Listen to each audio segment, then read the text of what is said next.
Quando pensamos nos evangelhos, a maioria das pessoas imagina os 4 que estão na Bíblia: Mateus, Marcos, Lucas e João. Eles formam o alicerce do cristianismo oficial e são considerados a narrativa verdadeira da vida, dos ensinamentos e dos milagres de Jesus. Mas o que quase nunca se fala é que, nos primeiros séculos do cristianismo, existiam dezenas de relatos diferentes sobre Jesus. Muitos desses textos foram rejeitados, proibidos e até perseguidos pela própria igreja. Eles ficaram conhecidos como evangelhos apócrifos ou evangelhos gnósticos, e é neles que encontramos os registros de milagres que hoje parecem quase inimagináveis. Esses escritos eram lidos e respeitados por comunidades cristãs nos séculos II e III, mas entraram em conflito com a visão de fé que começava a ser institucionalizada. A Igreja, ao tentar organizar uma doutrina única, precisou escolher quais versões da vida de Cristo seriam aceitas como oficiais e quais seriam descartadas como heréticas. Essa escolha não foi apenas espiritual, mas também política. Afinal, controlar a narrativa sobre Jesus era também controlar o poder sobre milhões de fiéis. Entre os textos rejeitados, encontramos o Evangelho de Tomé, o Evangelho de Filipe, o Evangelho da infância de Tiago, o Proto-Evangelho de Tiago e muitos outros. Alguns deles só foram redescobertos recentemente, como no caso da Biblioteca de Nag Hammadi, descoberta em 1945 no Egito. Esses manuscritos, enterrados por monges antigos, trazem uma visão radicalmente diferente de Jesus. Ele não aparece apenas como o Filho de Deus que veio morrer pelos pecados da humanidade, mas como um mestre espiritual, um sábio iluminado que ensinava caminhos para a transformação interior. Mas por que esses evangelhos foram considerados tão perigosos? A resposta está justamente na forma como retratam os milagres e a missão de Cristo. Enquanto os evangelhos canônicos enfatizam eventos grandiosos e visíveis, como a multiplicação dos pães, a cura dos cegos e a ressurreição de Lázaro, os evangelhos ocultos falam de um Jesus que operava milagres de maneiras muito mais místicas, íntimas e até desconcertantes. Eles revelam não apenas um Cristo que transformava a matéria, mas também um Cristo que despertava a consciência, que ensinava que o reino de Deus estava dentro de cada ser humano, e não apenas em templos ou rituais. O Evangelho de Tomé, por exemplo, não contém uma narrativa da vida de Jesus, mas uma coleção de 114 ditos atribuídos a ele. Entre esses ensinamentos, encontramos frases como: "Se o reino está dentro de vocês e fora de vocês, então vocês o conhecerão. Quando vocês se conhecerem, serão conhecidos e perceberão que são filhos do Deus vivo." Aqui o verdadeiro milagre não é transformar água em vinho, mas revelar que o ser humano já carrega dentro de si a centelha divina. Imagine como essa mensagem poderia mudar a estrutura de poder da Igreja, que se colocava como mediadora exclusiva entre Deus e os homens. Se cada pessoa pudesse acessar o divino diretamente, para que precisaríamos de uma instituição controlando a fé? Já o Proto-Evangelho de Tiago nos mostra aspectos da infância de Maria e de Jesus, trazendo milagres que escapam completamente da narrativa oficial. Em outros textos, como o Evangelho da infância árabe, Jesus aparece como uma criança que já tinha consciência de seu poder, moldando pássaros de barro e lhes dando vida com um sopro. Em outra passagem, cura instantaneamente pessoas feridas ou doentes, mesmo ainda pequeno. Esses relatos não apenas desafiam a imagem de um Jesus que só se revela como divino em sua vida adulta, mas também trazem uma figura muito mais complexa e até polêmica, um Cristo que sempre foi portador de dons sobrenaturais.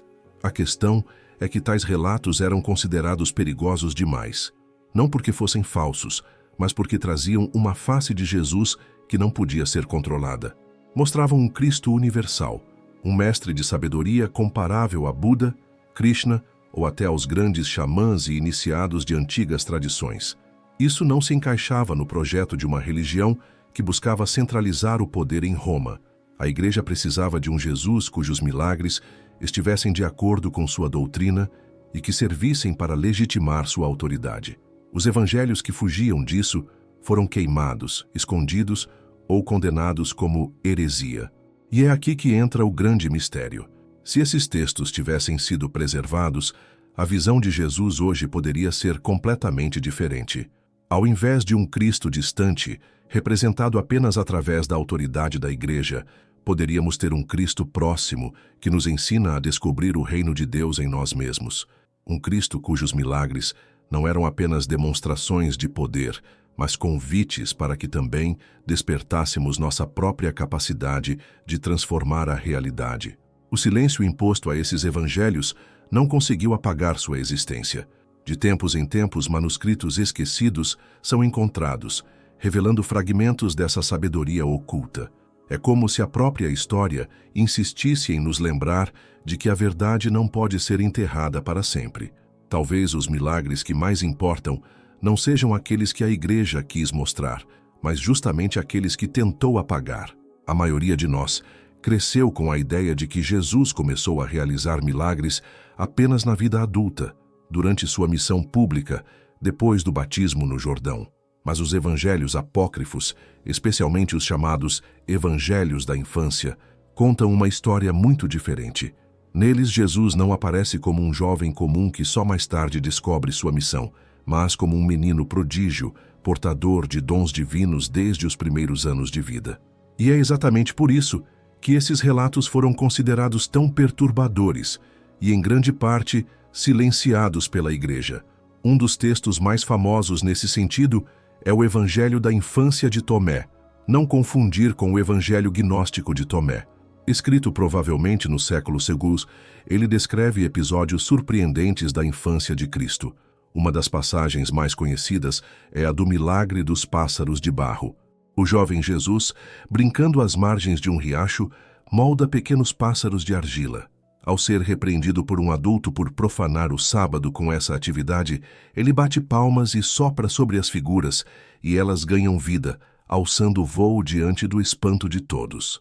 Essa cena mostra não apenas poder sobre a matéria, mas também a ligação de Jesus com a força criadora do sopro divino, algo que ecoa tradições antigas, nas quais a respiração é símbolo do Espírito. Em outros relatos, vemos um lado ainda mais enigmático. Há passagens em que o menino Jesus, diante de provocações de colegas ou até de repreensões severas de adultos, reage de maneira dura, lançando palavras que têm efeito quase mágico.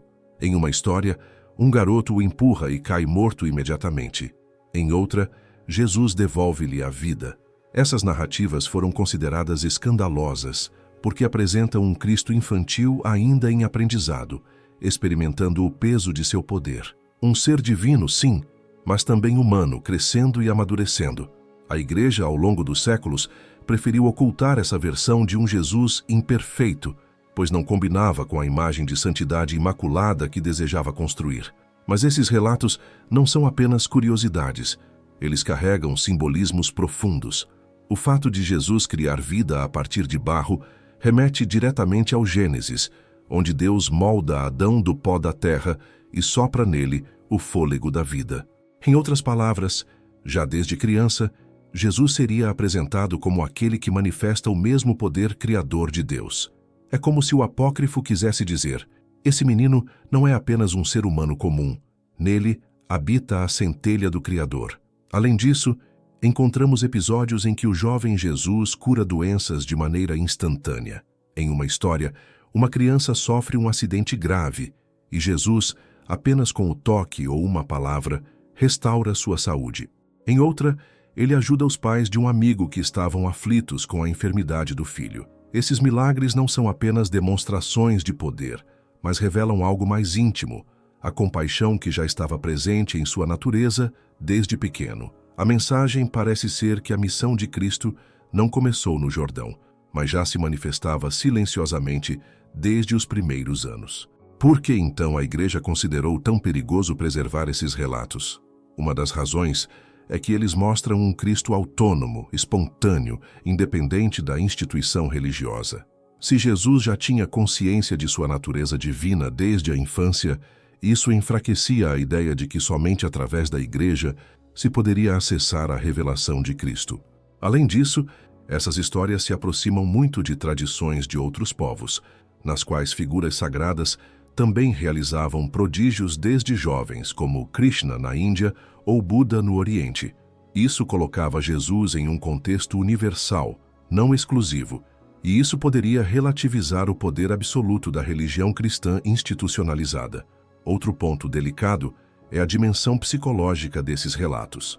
Ver um Cristo criança, experimentando e até errando no uso de seu poder, nos mostra um aspecto muito mais humano. Isso pode ser desconfortável para quem deseja ver Jesus apenas como divindade perfeita, mas, ao mesmo tempo, esse retrato o aproxima ainda mais de nós. Ele não seria um ser distante, inalcançável, mas alguém que também passou por processos de crescimento, aprendizado e amadurecimento espiritual. Nesse sentido, os evangelhos da infância poderiam nos ensinar que até mesmo a luz divina, quando encarnada, passa por etapas de descoberta. Essas histórias também levantam reflexões sobre a natureza dos milagres.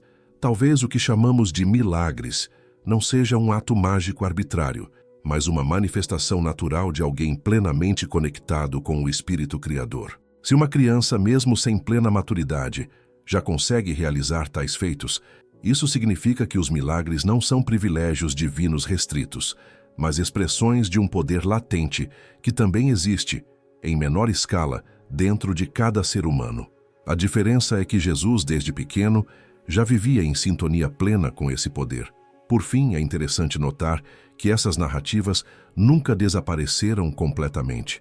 Apesar de condenados e rotulados como heresia, os evangelhos da infância circularam em comunidades cristãs durante séculos, influenciando até o imaginário popular e a arte medieval. A cena dos pássaros de barro, por exemplo, aparece em mosaicos antigos e até em alguns textos islâmicos, mostrando que essa visão de um Jesus criança milagroso não pôde ser totalmente apagada da memória da humanidade. O que esses milagres da infância nos ensinam hoje? Talvez que o divino não é algo que surge de repente em um momento específico da vida, mas algo que sempre esteve presente em nós, desde a infância. O menino Jesus dos apócrifos nos convida a lembrar que a pureza, a criatividade e a força espiritual que carregamos quando crianças são, na verdade, sinais da centelha divina que habita em cada ser humano. O que a Igreja tentou apagar, a própria vida insiste em revelar. O milagre é parte da essência de quem somos. Entre os milagres mais conhecidos de Jesus nos evangelhos canônicos estão aqueles em que ele demonstra domínio sobre a natureza. Acalmar a tempestade no mar da Galileia, andar sobre as águas, multiplicar os pães e os peixes. Esses episódios, narrados de forma relativamente breve nos evangelhos oficiais, sempre foram interpretados como sinais de sua divindade e autoridade sobre o mundo criado. Mas quando olhamos para os textos apócrifos e para tradições antigas que preservaram outras histórias sobre Cristo, percebemos que existe uma dimensão muito mais profunda. Jesus como um verdadeiro mestre da natureza, alguém em sintonia total com os elementos, os animais e as forças invisíveis da vida. Em várias tradições espirituais antigas, o verdadeiro sábio ou iniciado não é apenas aquele que ensina belas palavras, mas aquele que consegue dialogar com a natureza como se ela fosse um reflexo da própria alma. No Oriente, os mestres taoístas eram descritos como capazes de influenciar os ventos e as chuvas por meio da harmonia com o Tao. Entre os povos indígenas, o xamã sempre foi visto como aquele que compreende a linguagem dos animais e pode se comunicar com os espíritos da floresta. Nos relatos esquecidos sobre Jesus, encontramos ecos dessa mesma tradição. Um Cristo que não está separado do mundo natural, mas que vive em unidade com ele, revelando que a criação é a expressão viva do divino. Um exemplo marcante é a narrativa, presente em alguns textos apócrifos e tradições orais, de que Jesus tinha poder sobre os animais. Há relatos em que ele era seguido por aves ou que animais selvagens se aproximavam sem medo. Em versões posteriores, influenciadas por esses escritos, surgem lendas de que ele teria acalmado leões ou serpentes com um simples olhar. Essas histórias não foram incorporadas à Bíblia porque aproximavam demais Jesus da figura de um mestre xamânico, alguém que conversa com a natureza como igual, e não apenas como um ser superior que a domina. Outro aspecto intrigante é sua relação com os elementos. Nos evangelhos oficiais, o episódio em que acalma a tempestade é descrito de forma rápida. Jesus, em um barco com os discípulos, ordena que o vento e o mar se aquietem e tudo fica calmo. Mas o que impressiona nos relatos apócrifos é a interpretação simbólica dessa cena. Ali Jesus não apenas demonstra poder, mas ensina que a tempestade exterior é reflexo das tempestades interiores. Controlar os ventos e as águas seria uma metáfora para controlar as forças do inconsciente, as emoções humanas que nos arrastam como ondas. Nesse sentido, o milagre é também uma lição de autodomínio espiritual. Também existem versões apócrifas em que Jesus realiza curas utilizando elementos da natureza. Em alguns textos, ele aplica barro, água ou até o sopro como instrumentos de cura. O caso mais conhecido nos evangelhos oficiais é o do cego de nascença, quando ele cospe no chão, faz lama com a saliva, unge os olhos do homem e o envia para lavar-se no tanque de Siloé. Esse ato, que já causa estranhamento no texto bíblico, é ampliado em outros escritos. A mistura de terra e água como símbolo da criação do homem no Gênesis, onde Deus molda Adão do pó da terra. Aqui, Jesus aparece como alguém que não apenas cura, mas que recria, reconectando a pessoa à sua essência original.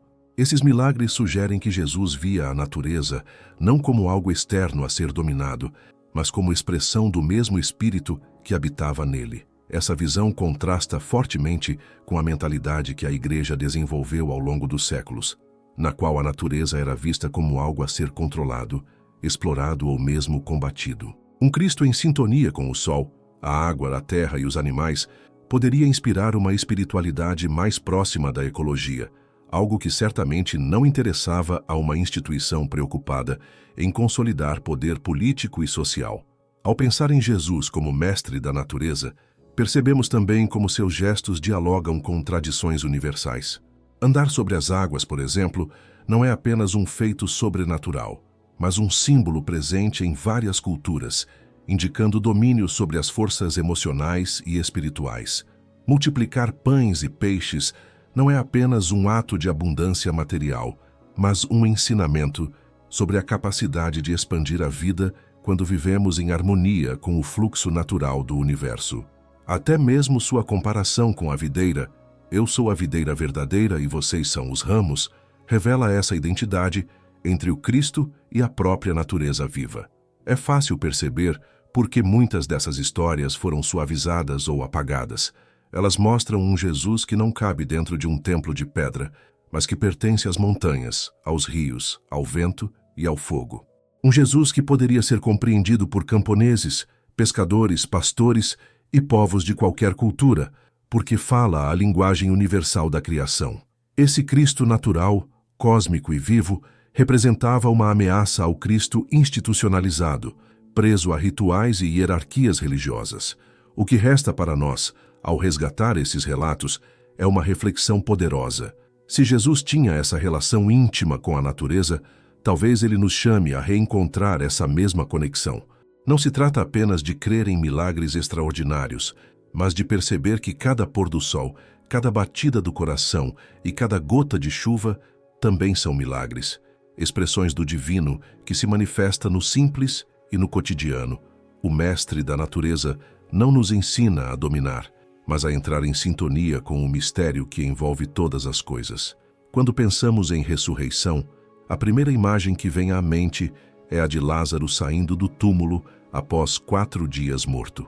Esse é, sem dúvida, o milagre mais impressionante descrito nos evangelhos canônicos e serve como um prenúncio da própria ressurreição de Cristo. No entanto, os textos apócrifos e as tradições esquecidas sugerem que não foi apenas Lázaro quem experimentou o poder de Jesus sobre a morte. Existem relatos de outras ressurreições ocultadas pela Igreja que revelam um Cristo ainda mais radical, um mestre capaz de atravessar os limites da vida e da morte, como quem abre uma porta entre 2 mundos.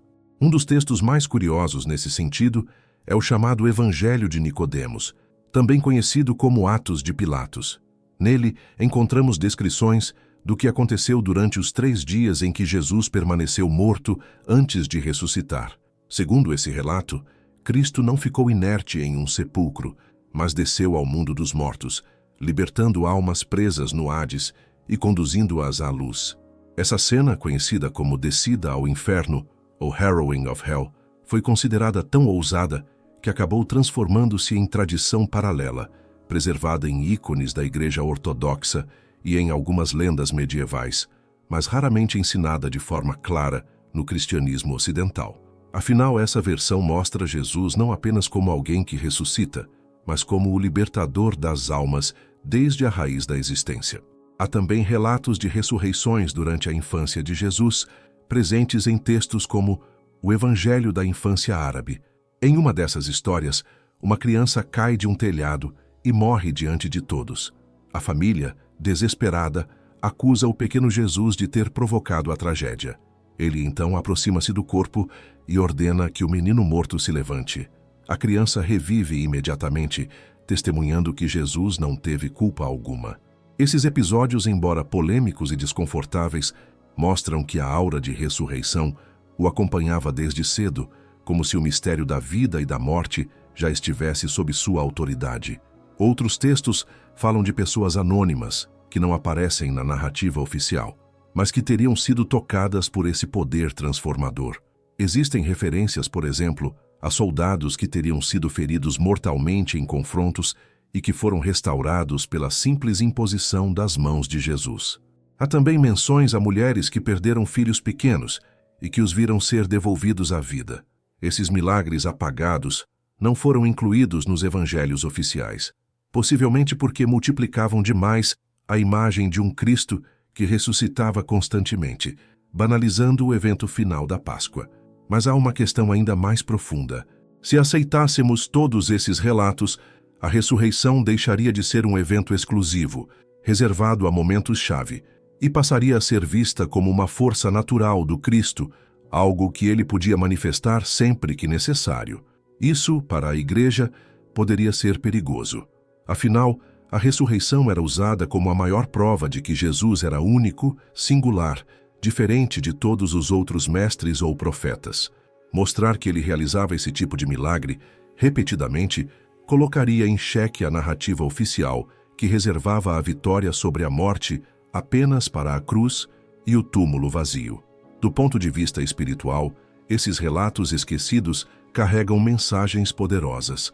A ressurreição nesses textos não é apenas a volta física de alguém à vida, mas também uma metáfora do despertar interior. Muitas vezes, as pessoas que Jesus traz de volta simbolizam aqueles que estavam espiritualmente mortos, presos em vícios, medos, ignorância ou desespero. Nesse sentido, o milagre não é apenas biológico, mas também místico. Despertar para uma nova consciência, reerguer-se de uma vida adormecida para uma vida plena em espírito. Além disso, o ato de descer ao mundo dos mortos e libertar as almas tem um significado universal. Ele nos lembra que o Cristo não veio apenas para os vivos, mas para todos os que, de alguma forma, estavam aprisionados. É como se a ressurreição não fosse apenas um evento histórico, mas uma lei espiritual. Onde há Cristo, há vida.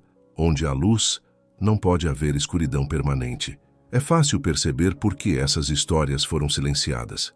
A Igreja precisava de uma narrativa simples e controlada. Jesus faz alguns milagres, prova seu poder, morre, ressuscita e ascende. Fim. Mas os evangelhos esquecidos mostram algo muito mais inquietante. Um Cristo que transcende os limites entre vida e morte de forma contínua. Um mestre que rompe as fronteiras do visível e do invisível como parte natural de sua missão. Isso o torna não apenas figura central do cristianismo, mas também um arquétipo universal de transformação e renovação.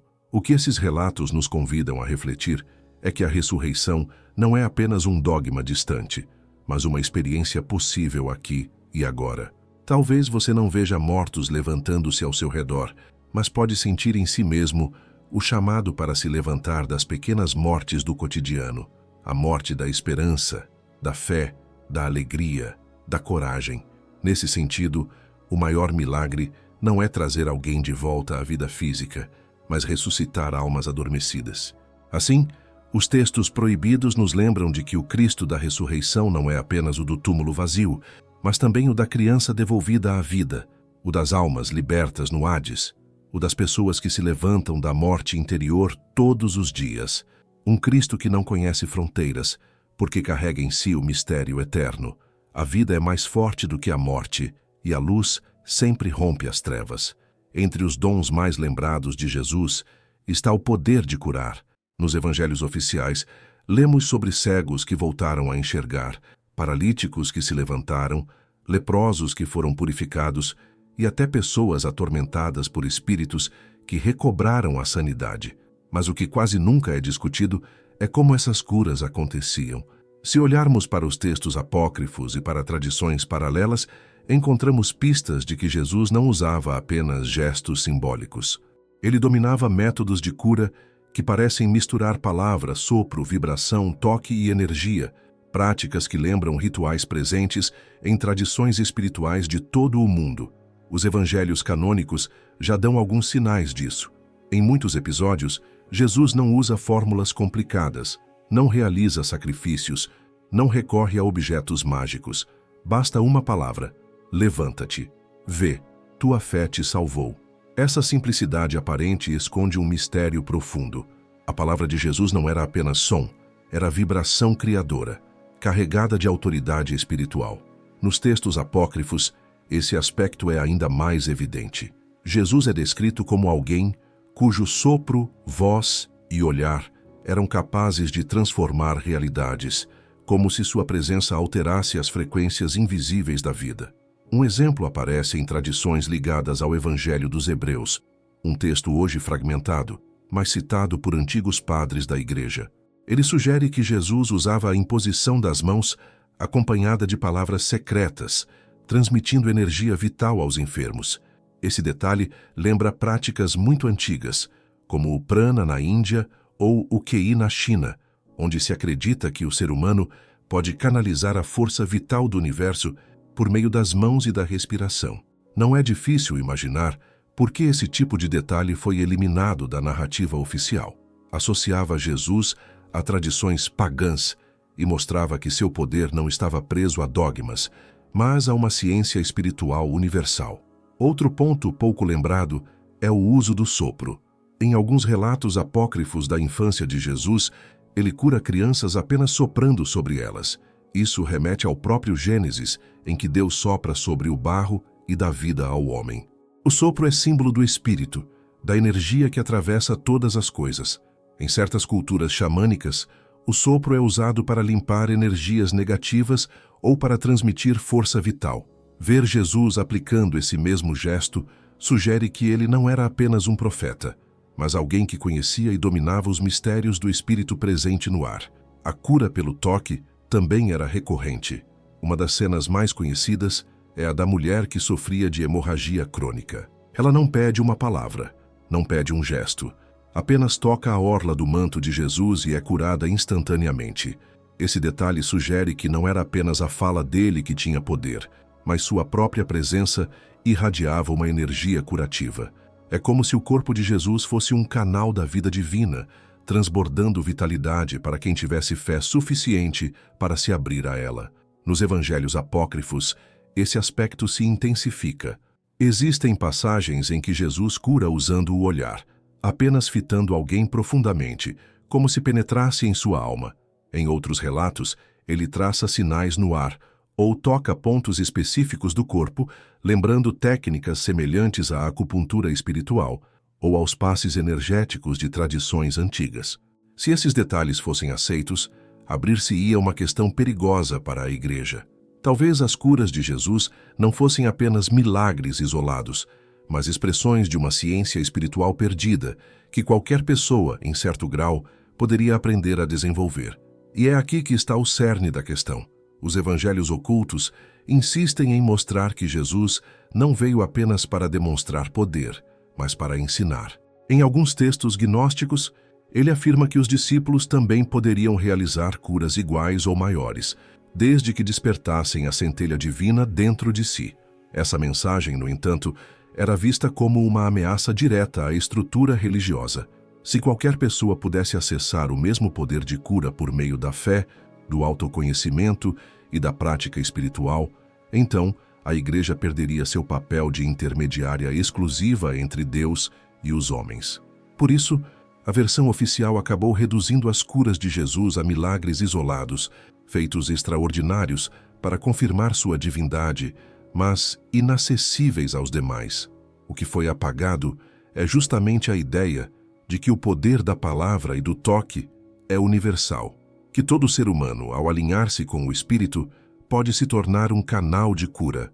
Esse resgate é fundamental, porque muda a forma como enxergamos os milagres. Eles deixam de ser eventos raros e inalcançáveis e passam a ser sinais de uma realidade maior, onde corpo, mente e espírito estão entrelaçados. Talvez, ao curar com a palavra, Jesus nos lembrava que nossas próprias palavras também têm poder, podem adoecer ou restaurar. Ao curar com o toque, ele mostrava que nossas mãos também carregam energia, podem ferir ou podem abençoar. Ao curar com o sopro, ele revelava que até a respiração, esse ato tão simples, pode ser veículo do Espírito. No fim, a grande lição desses milagres proibidos é que Jesus não veio apenas para mostrar que ele tinha poder, mas para despertar em nós a consciência de que também podemos ser canais de cura. A Igreja tentou esconder esse detalhe, talvez com medo do que significaria para sua autoridade, mas a verdade permanece. Dentro de cada um de nós há um sopro divino, uma energia silenciosa capaz de transformar a vida.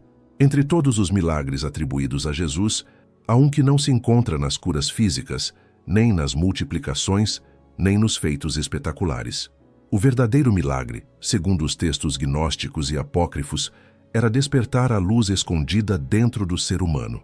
Essa ideia foi considerada perigosa, porque colocava em nossas mãos aquilo que, por séculos, a Igreja tentou centralizar em dogmas e rituais, a experiência direta do divino. Nos evangelhos oficiais já existem indícios dessa luz interior. Quando Jesus diz, "Vós sois a luz do mundo", ou quando afirma que o reino de Deus não está em templos, mas dentro de nós, ele está apontando para algo muito maior. Mas nos evangelhos proibidos, como o Evangelho de Tomé, essa mensagem é ainda mais clara e radical. Lá, Jesus não promete salvação futura nem vida eterna após a morte. Ele insiste que o reino já está aqui, acessível, bastando que o ser humano abra os olhos da consciência para percebê-lo.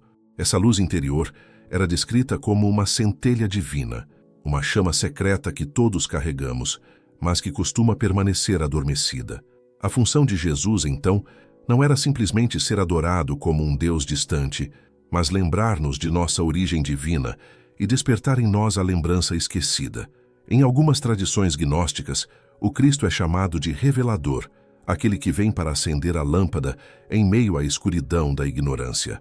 Mas por que essa mensagem foi silenciada? Porque se cada ser humano é portador da mesma luz que Jesus manifestava, então ninguém precisaria se submeter cegamente à autoridade religiosa. Não haveria necessidade de templos grandiosos, de sacerdotes como intermediários, de rituais complexos para se aproximar de Deus. O contato com o divino se tornaria íntimo, pessoal, direto. E isso ameaçava profundamente a estrutura de poder que se consolidava após os primeiros séculos do cristianismo. O Evangelho de Tomé traz passagens enigmáticas que ilustram esse mistério. Em uma delas, Jesus diz, "Se manifestardes o que está dentro de vós, isso vos salvará. Se não manifestardes o que está dentro de vós, isso vos destruirá." Essa frase sugere que a verdadeira salvação não é um prêmio concedido de fora, mas o despertar de algo que já carregamos no íntimo. É como se o bem e o mal, a vida e a morte espiritual, dependessem de reconhecermos ou não essa chama interior. Esse conceito também aparece em outras tradições espirituais. Os hindus falam do Atman, a centelha do espírito universal dentro de cada ser. Os cabalistas chamam de Neshama, a alma divina que habita o homem. No taoísmo, fala-se da pérola interna, cultivada pela prática espiritual. É fascinante perceber que Jesus, nos evangelhos ocultos, está em sintonia com esse mesmo conhecimento universal, a convicção de que Deus não está fora, mas dentro de nós. Nos relatos apócrifos, há também descrições simbólicas da luz visível que emanava de Jesus. Em alguns momentos, seu rosto brilhava intensamente e sua presença iluminava os arredores de forma sobrenatural. Esse detalhe, que ecoa no episódio da Transfiguração nos evangelhos oficiais, é interpretado pelos gnósticos não como um espetáculo físico, mas como uma metáfora. A luz exterior era reflexo da luz interior que havia nele em plenitude. Essa mesma luz, ainda que mais discreta, estaria presente em cada ser humano. O despertar dessa luz não era automático, exigia transformação interior. Os textos gnósticos descrevem práticas de silêncio, meditação, autoconhecimento e superação dos vícios da mente. Para eles, Jesus não oferecia uma religião pronta, mas um caminho iniciático, no qual o discípulo aprendia a vencer a ignorância, o medo e a ilusão. A verdadeira ressurreição nesses escritos não era apenas levantar-se da morte física, mas ressuscitar em vida, despertando para a realidade espiritual enquanto ainda se caminha na terra. Talvez por isso a Igreja tenha rejeitado esses ensinamentos. Eles davam poder ao indivíduo e não às instituições. Um homem ou uma mulher que reconhece a luz dentro de si já não se deixa manipular pelo medo da condenação eterna ou pela promessa de recompensas futuras. Ele vive em liberdade, guiado pela voz íntima do Espírito. O mistério da luz interior é, portanto, um dos milagres mais profundos de Jesus. Não se trata de transformar água em vinho, mas de transformar ignorância em sabedoria. Não é devolver a visão aos cegos dos olhos, mas abrir a visão dos corações. Não é multiplicar pães e peixes, mas multiplicar consciência e compaixão. É esse o milagre que ainda ecoa em cada um de nós, silencioso, esperando apenas que nos tornemos conscientes dele. No fim, o que os evangelhos proibidos revelam é que Jesus não veio apenas para nos salvar, mas para nos lembrar de que já somos portadores da salvação. Ele acendeu uma chama que a Igreja tentou esconder debaixo do altar, mas que nunca deixou de brilhar, pois dentro de cada ser humano arde a mesma centelha divina, e reconhecer isso é, talvez, o maior milagre de todos.